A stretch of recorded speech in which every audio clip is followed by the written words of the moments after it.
100% right, every time. The McClaskey Excellence Institute brings you The Operations Experts, a podcast with hosts David McClaskey and Billy Schaefer. Delight your customers, reduce errors, and increase repeat business. Take your operations from ordinary to extraordinary. Welcome to the Operations Experts podcast, where we talk to leaders who are world-class at creating operations for their organization. And just think about this. We were about to talk to a president of a company that's over 85 years old. So imagine that, and you'd probably say, how did they do it? How have they been robust and successful all that time period? Well, I'm going to introduce you to Deric Rosenbaum, the president of Groucho's Deli. Yeah. Eric? Yeah, welcome to the show, Deric. Thanks, guys. Thanks for having me on. Excited to talk to you today. Hey, well, it's terrific. Well, can you tell us the background about Groucho's Deli? It's, something that's been around 85 years. It's got quite a history. Sure does. Yeah, we will be celebrating 85 years in February of 2026. So clearly I am not 85 years old. Groucho's was started in 1941, originally as Miller's Delicatessen in Columbia, South Carolina. Moved here from Philadelphia. This was just at the end of the vaudeville era. He had a mustache, smoked a cigar, and a brash sense of humor. And everyone in Columbia immediately started calling him Groucho's. So the next year, we literally rebranded to Groucho's Deli. For many decades, it was kind of a traditional meat and cheese counter that actually, sold sandwiches and pickles, but most people came in for meat and cheese by the pound and other, I wouldn't say exotic, but specialty foods that you couldn't find typically in the South that we would have shipped in, via Amtrak from major metropolis like New York or Philadelphia or Chicago, things like that. Fast forward to the my partner, which is third generation, Bruce Miller, started into the business working with his dad. And then in the he's kind of revamped the business model and turned it more into a traditional restaurant. So we have table service today, and we really don't do any of the specialty foods that we had in the previous decades. And in 2000, he and I partnered up and started franchising. And I guess 25 years later, we have 31 locations, and we're a very controlled growth organization with a pretty rich tech stack. Oh, wow. That's fascinating. And can you, Billy, go ahead. No, I was just saying, that's incredible how you all have been consistent for that many years. That's absolutely phenomenal. Well done. Yeah, I mean, what's really hasn't changed is the business itself, like the core menu. It's evolved with people's palates, but nothing's really changed probably since the 80s, menu-wise. Well, that's the idea of consistency. One of the key themes that keep things going. What makes you successful? You want to keep hold of it. Okay, you haven't been around 85 years. We've established that, but Correct. You have talked about 25 years. So tell us about your leadership journey. How did you get into this and your journey to be president of Groucho's Deli? Sure. So in my first career was in commercial construction. I was a superintendent project manager building restaurants, catering facilities, doctor's offices, you name it, kind of a mixed bag. Bruce was a really good friend of mine at the time. We were fishing buddies, hanging out buddies, all the things that dudes do in their 20s, right? And so he was like, I know how to run restaurants. You know how to build restaurants. So we partnered up and opened up our first franchise. We opened up a few more. I was hands-on in the business. I did both briefly for a little while and then quickly realized, okay, I got to pick a career and run with it. So chose the restaurant business. I ran those franchises for 3 or 4 years. Then we decided that we needed to learn the distribution side of our business. So we opened up our own commissary. We had our own refrigerated trucks, warehouses. We were buying direct, doing Pallet Plus deals, working with 3 distributors. It was never the intention to own that long term. We just wanted to thoroughly understand that side of our business. We ended up selling that to a large broadline distributor in 2007. And then I kind of morphed into the role that I have today. So more into the president role. And then kind of in 2012, I had this notion of how do we build a franchise in a box from a technology perspective. Unfortunately, the technology wasn't quite there yet, but hence my morphing into more of I like to say I'm the CTO in residence here at Groucho. So, that falls into my wheelhouse for sure. And that's kind of where we are today. That's kind of the very brief version of how I got here. I still own several Grouchos, so I'm plugged in on both sides, which I think from a decision-making standpoint gives me a unique perspective because it impacts me on both sides and our teams and our operators and our franchisees. It's incredible. Just the amount of 360 degrees of impact that you have on Groucho's from franchisee to building out the distribution. That's incredible. You know every single layer of this inside and out. That's awesome. I am not a man of half measures. That's well, you just illustrated that. You want to learn about supply chain, so you run your own supply chain. Now, how many people would do that? Mhm. Not very many at all. That's pretty amazing. I'm really going to learn it. And so that gives you this huge well-roundedness. And you talk about being world-class in operations. Can you tell us a couple of the operations that particularly say, yeah, if we're talking about things that are going to take us, that have helped us in the present or take us into the future, can you tell us about a couple of operations that are really outstanding? Absolutely. And like you mentioned earlier, consistency is very crucial, especially with Hmm. franchising. I mean, McDonald's proved that decades ago, right? No matter where you go, a Big Mac is a Big Mac is a Big Mac, right? Service Yeah. might be not as what it used to be, but it's still a Big Mac. Okay. So around this concept of we have finally achieved our franchise tech in a box. We finished a massive overhaul at the end of this summer and have put everybody on a universal omni-channel menu. So we can now, from the Oh, top down, push the same menu with the same SEO, with the same logic, with the same modifiers, which is completely channel agnostic. We just toggle off different things based on the channel as to where that menu is presented. So whether mhm. it's in store on our own native digital channels or we're in a DoorDash or some other marketplace, right? Mhm. That experience is the same everywhere. The optionality is the same everywhere. So consistency, we're Yeah. providing that. And then if you roll that up from a data perspective, that gives us unprecedented reporting so we can understand our PMix, we can understand retention around our PMix and guests and what does what lever moves what. So from an operational standpoint, that has been a massive win for us. But the bigger win, I think, and I am a firm believer in guest centricity or customer centricity, as you Mhm. might know it, Yeah. is our feedback mechanisms. We heavily invested a few years ago into digital feedback because you can't, I guess let me back up and punt. Hospitality is human derived, right? So therefore, Sure. ultimately fallible. We will make mistakes. It's not if, it's when. And then the real mechanism is what do you do when you fail? And what is the service Mhm. recovery you provide? And if you're familiar with the service recovery paradox, this is kind of what got us to this place. Yeah. So the service recovery paradox simply is that if a customer has a less than excellent experience and you provide recovery with empathy, with sincere, genuine repair, that theoretically, not theoretically, it's proven that you are much more likely to be a much more loyal guest and you forget about Mhm. the bad experience and you focus on the service recovery that was provided to you. Yes. So, how do you do that at scale with franchises with 31 locations and thousands and thousands and thousands of guests? How do you do that? Because we have feedback coming in from the third party channels, we have it coming in from Mhm. Google, TripAdvisor, Yelp, all of these places, and then we have direct feedback. We've kind of digitized the old suggestion box, and so now after 20 minutes after you engage with our brand, we send you a simple 5 emojis from excellent to horrible, and it basically engages an instant two-way communication between us and that guest. So it allows us to, what I call it, it's an interventional digital table touch. We respond to 97% of all feedback Wow. across all channels. The 3% that we don't is typically it's just too much crazy to engage with, if I'm Mhm. being honest. So in about three, actually, That is an interesting way to say it, Derek. yes. 3 years ago, we kind of doubled down on this and partnered up with some people that are specific to our space in this area. So Ovation for direct feedback around the emoji piece that I was Mhm. talking to you and the two-way communication, and then Marquee, which kind of does the more the online side. The Google, Mhm. Google owns like over 70% of the review space in hospitality. Mhm. If Wow. you don't work that and understand your recency velocity and all that, I mean, it highly impacts your digital relevance. So all of these things are just additional bullets. There is no silver bullet, right? It's just a series of lead bullets that Mhm. get you to where you need to be.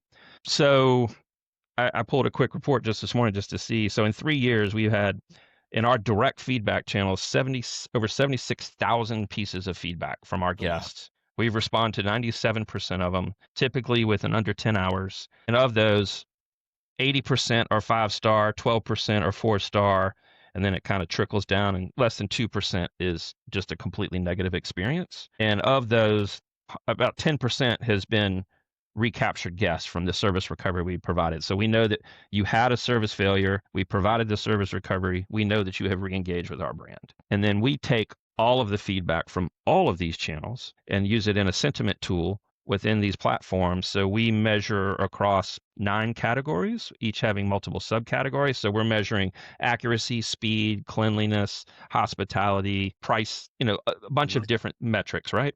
And Uh-huh. then we heat map that across the whole chain, benchmark the chain, and it allows our operations team to make very targeted strikes into certain locations. So patterns become very obvious very quickly instead of, doing a post-op looking at your P&L 30 days later and saying, okay, something's wrong here. Now we got to go. And now we can see this almost near real time. And it's not just at the store level. So it would let us know if we have a product quality issue. We've seen that. Or an example, we're in the South and sweet tea is a Mhm. thing. Oh, And yeah.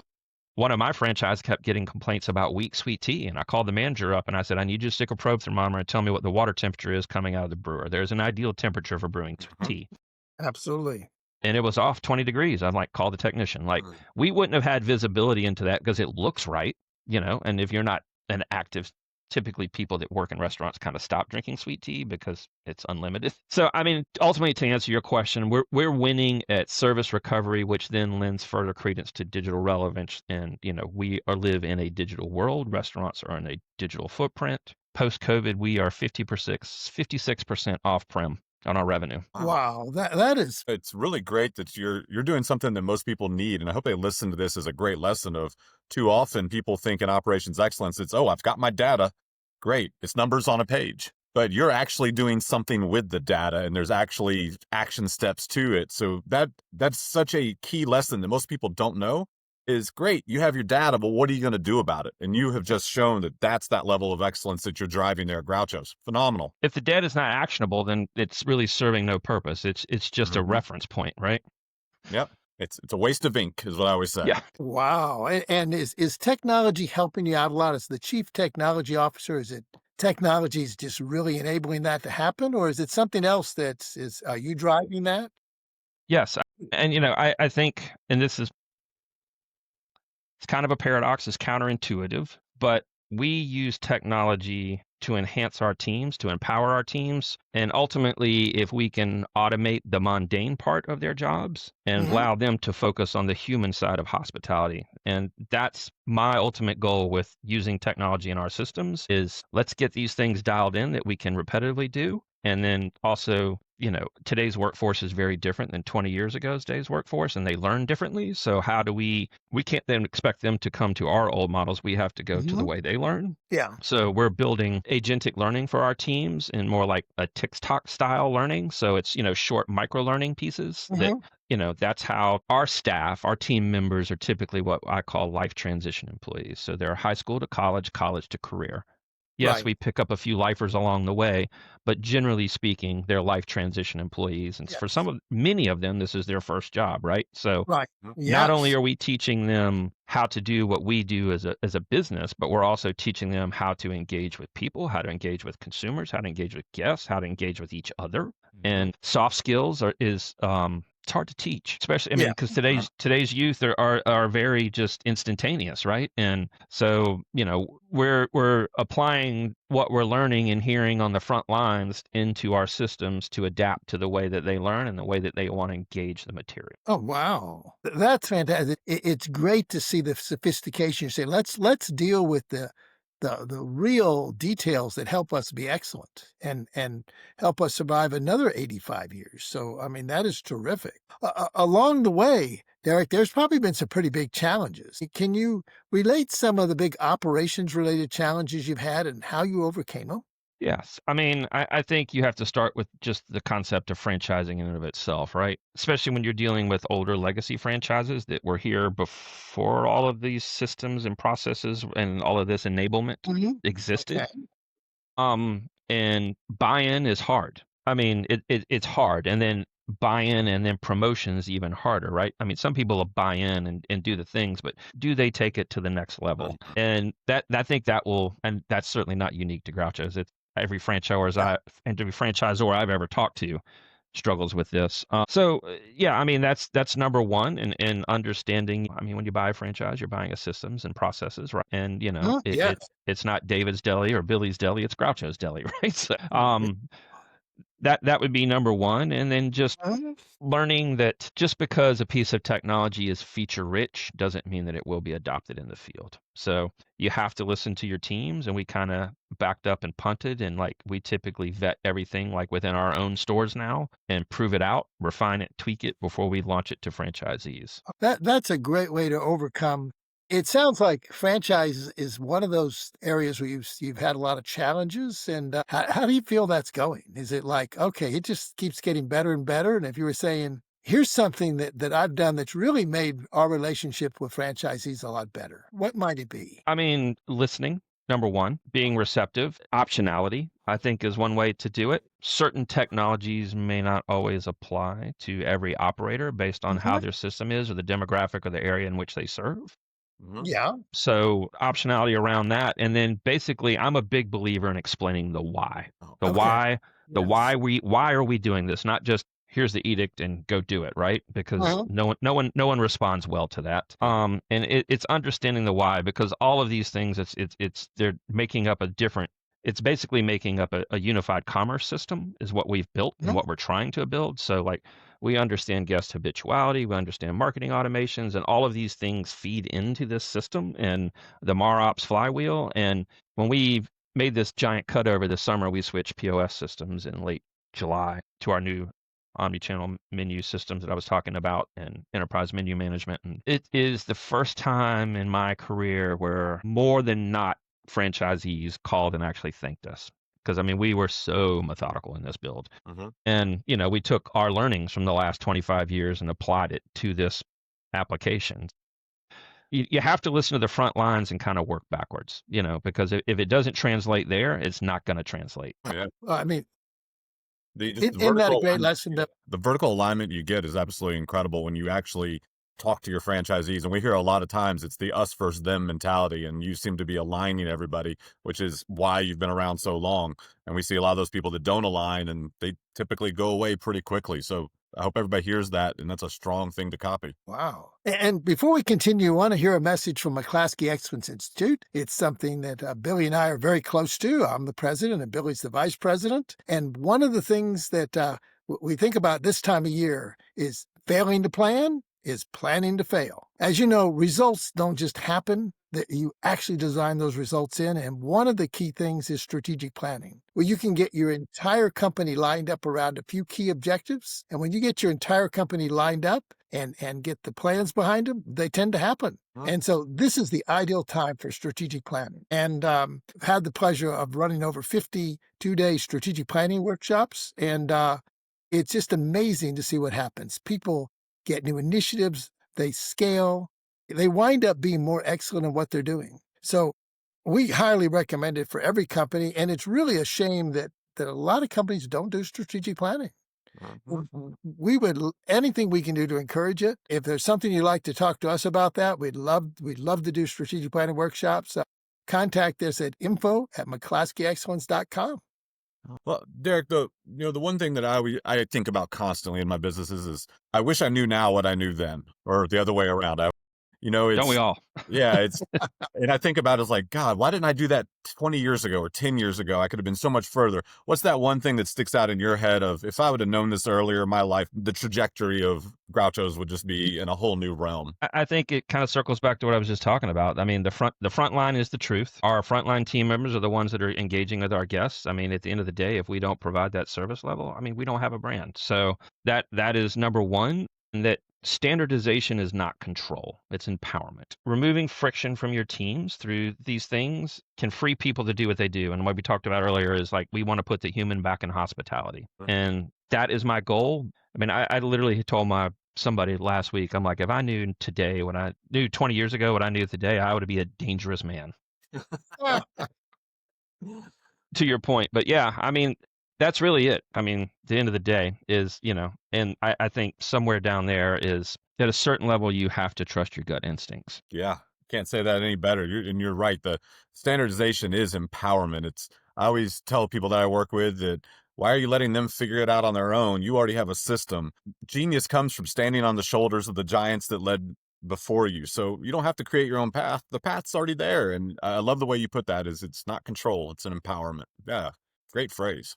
And so true, and particularly true in anybody that's franchising. It's the idea that we got to get everybody to run the same thing because people don't look at who owns the store; they look at the name. No, they just it's the brand. They see Groucho's Deli, Oh, not Yep. not yeah. Bob who owns the franchise in this city or Cheryl that owns the franchise in that city. It's just not. Mhm. It's the brand. And it's lovely the way that you look at, well, I really care a lot about technology, but we also hear I really care a lot about people and bringing those two together so I can also have technology help my people so that everybody can serve the customer. I mean, that's you're starting to see the pattern of why Groucho's has been so successful. That is really neat. And if we think about another thing is the idea of admitting when things went wrong. And has there been some investments you made that, we made the investments and what we learned was don't ever do that again? Could you share a few of those? Our listeners are always trying to avoid issues rather than learn the issues firsthand. Yeah, I mean, I can think of a couple great examples. Many, many, many years ago. So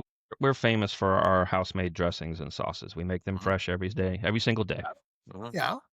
And we have one that's particularly very popular. Our Formula 45 sauce. It's kind of adjacent to a Russian Thousand Island, but it's our Gotcha. most popular sauce, hands down, for sandwiches, salads, dippers, the whole thing. Many, many, many, many years ago, my partner and I were like, well, to standardize this, let's contract a company to put it in portion cups for us. So we went through lots of different iterations and got it dialed in. It wasn't a product issue, it was a perception issue. Our customers did not love this at all. Like, we got so much blowback. We ended up throwing away tens of thousands of dollars of product and went right back to what we were doing before. And again, I mean, it was perception. Like, we changed the perception of the quality by putting it in a pre-packed foil cup, right? Instead of somebody at the restaurant portioning it into a portion cup and handing it to you fresh. So that was one. So that was a big learning. That was an early learning. That was a long, long, long time ago. And then the other one would probably be more around technology. I mean, we tried to deploy a learning module for our operations. It was heavily embraced by a couple stores, but by and large, it was not. And the issue was, and these were long-standing franchisees that I don't need to train my people. My people have been with me a long time. We have a system, we have a process. And I'm like, this isn't about your people that work for you now. This is about the people that are going to be working for you and the way that today's youth learn. And it was very hurdle driven. And, so we have changed our rubric around how we look at technology. Is it team and guest first? That's kind of a benchmark for one. Is it on brand? Does it integrate with our non-negotiables? Can it scale? And if it's front of the house, is it guest first? Wow. That's, I love the first thing that you talked about there. It's very interesting that, hey, you went through this process of, we're going to make this look more professional. It's going to be prepackaged. It probably had a really nice label on it, was printed. And nobody saw that. All they saw was, oh, this is mass produced. This isn't, and you probably saved a lot of money by going into, nope, here's just in a little small ramekin, a little plastic lid, and somebody's doing it themselves. But you're right. You have that fresh quality that somebody made it, not this is from a factory somewhere. It's an interesting way that most people wouldn't think about. And it almost seems similar to what you're talking about with the technology side of when to automate, when not to automate. It's no different from technology to the food of what do you get for the bang for your buck by automation? And automation is not always the key. And I think you just proved from two totally different worlds there. Yeah, I mean, 100%. And I think our biggest learning, and I actually have this on the whiteboard next to my desk, is we adapt. We adapt, we don't change. And I mean, and that's the essence of what Groucho's is. Like, we want to be the same community hub that we've been for many generations of families and guests. I mean, we are your neighborhood deli, and that is a major rubric in the decision-making process, especially when it comes to like food and things around, that side of the business. You all are who you are for a reason. You can't be all things for all people. I mean, you all are called Grouchos. It's not like you're Chico or Harpo or Gummo or Zeppo, and I doubt anybody knows the last two from the reference of the Marx I'm Brothers. shocked you got all four. I know them all the brother. I'm a huge, in fact, Duck Soup is my favorite movie of all time. It's one of the best Marx Brothers movies. I talk about Fredonia all the time. So anybody listening, if you need little references, there you go for the day from little vaudeville time. Nice. So let's get into what's the challenge right now? What's the thing? What's that hurdle y'all are trying to get past? I mean, it's training consistency. COVID, it got real wild in our space. with Mm. with turnover, like real wild. Mhm. And the gig economy certainly has not been good for the Mhm. restaurant space either. So it's really around labor, cost of goods optimization, and training efficiencies, and the human side of scaling what we do, teaching those soft skills, teaching hospitality, and trying to instill in our teams that without our guest we don't have a job. So that's one way. So I mean, some of this we're using hands-on, and then I am currently taking kind of our learnings from the last few years of things that worked, things that didn't work, and AI has kind of opened up a whole new world for us as far as things that we can do and build. And we had these massive knowledge bases all Mhm. kind of housed within a Google Drive or Microsoft, whatever platform your organization uses. We're a Google organization. But so now we're kind of taking that data, putting it back into vertical silos based around what it is. So operations or menu and nutrition, and we are building I've built some agentic bots, and we're building a new dashboard for our operators called Grouch.os. So it's Grouchos, but it's .os. Oh, that's awesome. So it's a one-stop shop for our franchisees, so they can literally chat with all of our entire knowledge base Mhm. around all these different things, whether it's technology related, whether it's operations, recipes, anything, they can engage and chat. We have another version for our teams, and then we have built in basically quick flashcards and videos to train people. It's easy for today's youth to just watch a video, and everyone learns differently. So some people don't do well with reading. Some people do great with auditory. Some do great with Mhm. physical. Some people do great with hands-on. And so we try to provide a right balance and mix for our teams. So we're building that, and then we're using machine learning we know everything that goes into making every single menu item, right down to the ounce, the slice, the teaspoon, the whatever, right? So we have all of that data. We now have all the sales data coming in through APIs for every menu item. So we're reverse engineering that, and we are working on predictive par levels for our team members for every day. So when they come in, you'll say, based on your historical sales data, your recent sales data, and the weather patterns, because weather tremendously Mhm. impacts what we do in the restaurant business. This is your par levels that you'll likely need today. So you'll need 12 pounds of turkey, 80 portion cups of ranch dressing, this, that, and the other. And then eventually we will roll that up into truck ordering, and then eventually roll that up into brand ordering, which will allow me better negotiating with our manufacturers and our broadline distributors to say, here's our 30 days usage for everything we buy. And so that keeps the inventory chain flowing. No out of stocks, no weird anomalous things. So we're working on that around labor optimization as well, but more not so much in, some restaurant brands like to manage their P&Ls like down to the 15 minutes. I think that's just not good business for your teams. Mhm. But, getting more intelligent about putting the right people in the right place in the right day part based Mhm. on historical data and Right. real-time inputs. And yeah, that's again optimizing and automating the things that are sort of mundane and allowing our teams to go focus on hospitality. Wow, that is such a great recipe, and it's great the way you're combining disparate types of things like technology and people and training. And okay, it's all together to serve the customer. So that is fantastic, and it's great the way you're thinking deeply to make it happen. And so, what is your recipe to get first time customers to become regulars? This is what we're really looking for to have them come back. Starts with consistency. It starts with Mhm. conveying that neighborhood feel, providing the right service to the right guest to the level that they want to receive it. Awareness, right?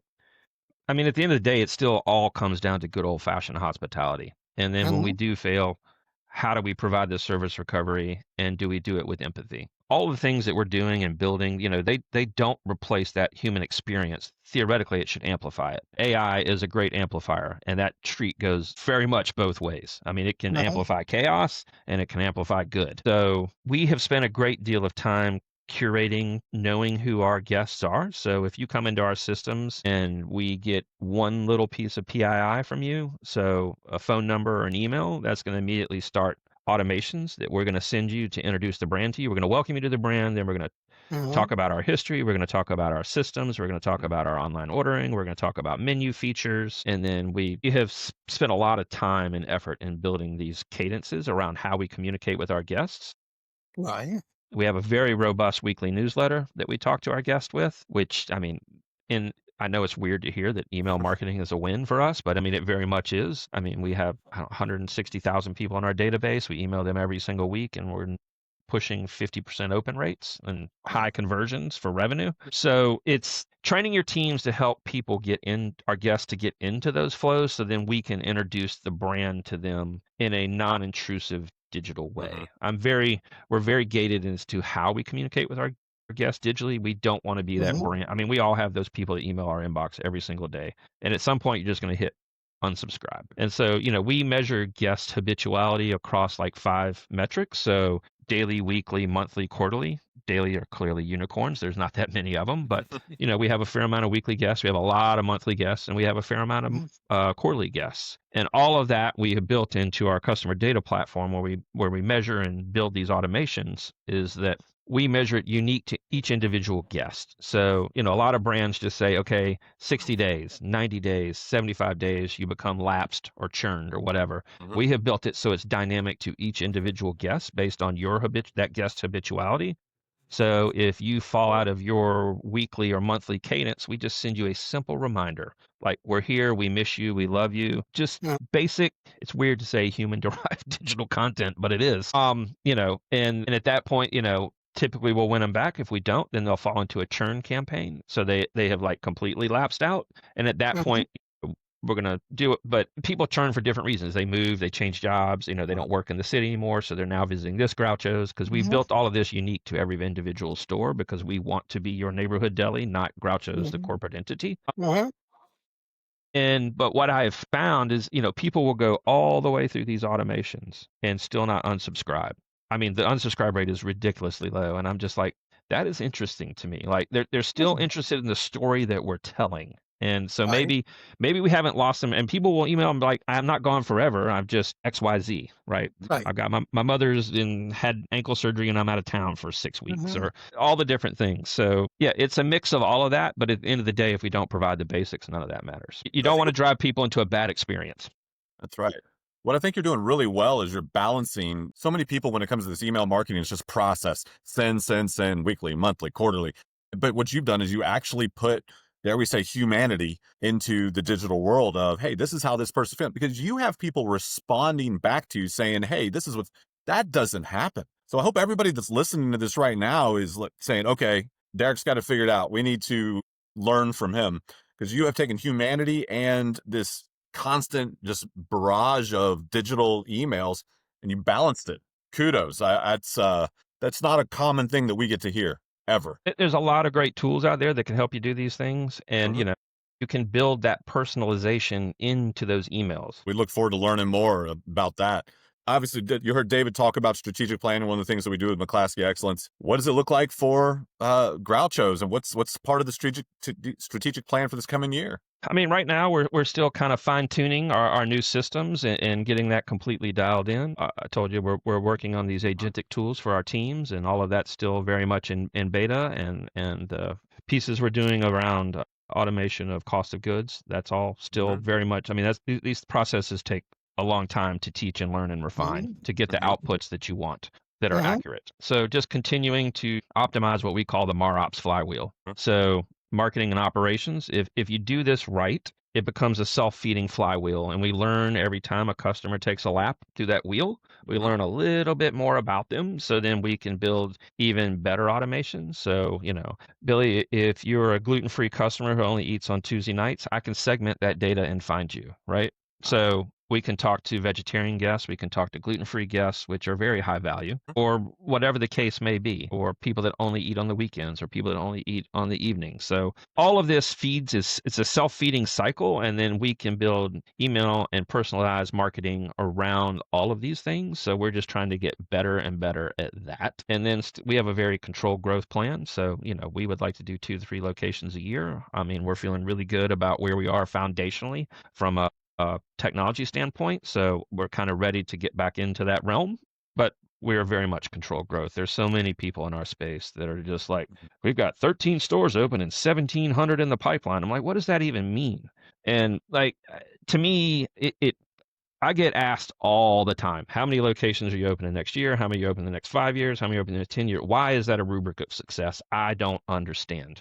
For me, franchisee profitability is a rubric of success. Like happy franchisees are great franchisees. Unhappy franchisees are a pain in the ass. So it's really that simple. I mean, the number of units to me should not be a rubric of success. Agreed, 100% on that. It should be the number of well opened. It's like how many? Oh, you great. You opened 1,700. How many went well? How Yeah. many are still around? How many are How many are still open? Yeah, the idea your franchisees is one of your customers, and serving them is a really important constituency, so that all Absolutely. can serve the guests. You can start seeing that all the wisdom you brought together that from your 25 plus years experience and Groucho's 85 years experience, and that is terrific. What one question might you like to ask to Billy and I? Any question you'd like to ask? We certainly could give you our opinion. Absolutely. So as operations experts, kind of the gold standard is financials, right? Of my question to you is how do you measure the contextual data that is not financially driven? We've actually helped people develop audit systems because too often people look at just like you said, the end result. Are we profitable or not profitable? Then you have that whole idea in we use the term dirty money or clean money. Like, oh, were you profitable or are people just not coming back? Yeah, you squeezed every last dollar out of them. So sometimes you actually have to look at the journey of what you're looking at. So we look at individual processes that actually affect the guest and the health. Is if you have a certain way that you want your customers greeted every time that they come into Groucho's, well, there needs to be a measurement tool that said, hey, what percentage of the time are we completing that process to 100%? Because we know when people are greeted a certain way, that the end result is going to be a financial impact because they're going to feel better about the experience because we know when you start off the experience well, the next part is going to be well. It's almost the idea of the Olympic 50-yard dash runner of if you don't start the race right, you're not going to win. So let's start it out right. So let's measure these individual processes to a percentage base. And when we start seeing these companies, and we have lots of them that hit 100% metrics on all these processes, the financials are absolutely shocking. It's not, oh, we're doing well. We blew last year out of the water. And it's because they're so focused on the number that they forget to look at the process. The way I coach a lot of people during our consulting is, hey, I want you to go yell at the number 4 for the next hour.